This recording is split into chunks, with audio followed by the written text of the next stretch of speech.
যায়। কিয়ামতের ময়দানে ওই বিভীষিকাময় সময়ে মুসিবতের কালে মানুষগুলো পাগল হয়ে বিশ্বনবীকে খুঁজতে আরম্ভ করবে।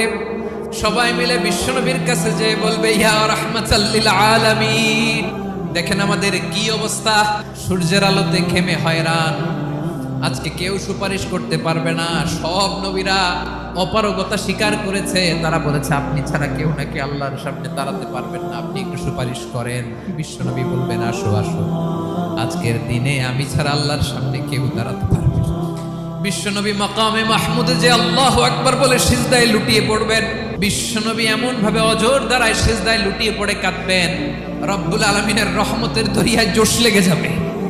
রব্বুল আলামিন এই দৃশ্য থেকে সহ্য করতে পারবেন না। রব্বুল আলামিন বলবেন, ইয়া মুহাম্মদ ইরফা রাসাক, ও নবী আপনি মাথা তোলেন, যা চাবেন তাই দেব, ওয়াশফা তুশাফা, যার জন্য সুপারিশ করবেন তার সুপারিশ কবুল করে